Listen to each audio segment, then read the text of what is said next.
आपण बघतोय अंबादास दानवे विधान परिषदेचे उमेदवार असतील। अंबादास दानवे यांना विधान परिषदेचे उमेदवार असणार आहेत। ठाकरे सेनेने अंबादास दानवे यांचं नाव आता जाहीर केलेलं आहे। यावेळेस एक महत्त्वाची बातमी आपण बघतोय, अंबादास दानवे विधान परिषदेवर जाणार आहे, परंतु ठाकरे सेनेने आपण बघतोय अंबादास दानवे यांना आता उमेदवार म्हणून जाहीर केलेलं आहे। परंतु आता काँग्रेसची भूमिका काय हे पाहणं महत्त्वाचं आहे। यावेळेस एक सगळ्यात मोठी आणि महत्त्वाची राजकीय बातमी आपण बघतोय।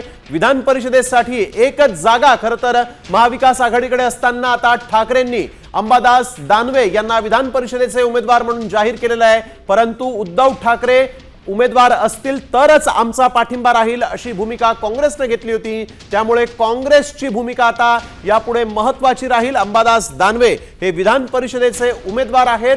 ठाकरे सेनेने अंबादास दानवे यांना विधान परिषदेवर पाठवण्याचा निर्णय घेतलेला आहे। उद्धव ठाकरे जर उमेदवार असतील तर आम्ही पाठिंबा देऊ अशी भूमिका महाविकास आघाडीतल्या काँग्रेसने घेतली होती आणि त्यानंतर आपण बघतोय अंबादास दानवे यांचं नाव समोर आलेलं आहे।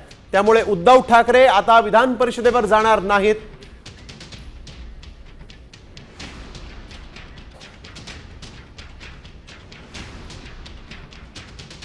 तर आपण बघतोय यावेळेस ठाकरे सेनेने दानवे यांना विधान परिषदेसाठी उमेदवारी दिलेली आहे। परंतु मग आता काँग्रेसची भूमिका महत्त्वाची आहे। काँग्रेसने या आधीच फक्त उद्धव ठाकरेंना पाठिंबा राहील असं म्हटलं होतं। त्यामुळे आता काँग्रेस या ठिकाणी आपला उमेदवार देणार का हे पाहणं महत्त्वाचं आहे। त्यामुळे या विधान परिषदेच्या निवडणुकीच्या उमेदवारी अर्ज भरण्याच्या अवघ्या काही तासांआधी आता महाविकास आघाडीमध्ये काँग्रेस काय भूमिका घेतं हे पाहणं महत्त्वाचं आहे। काँग्रेस देखील आपला उमेदवार देणार आहे का हे पाहावं लागेल।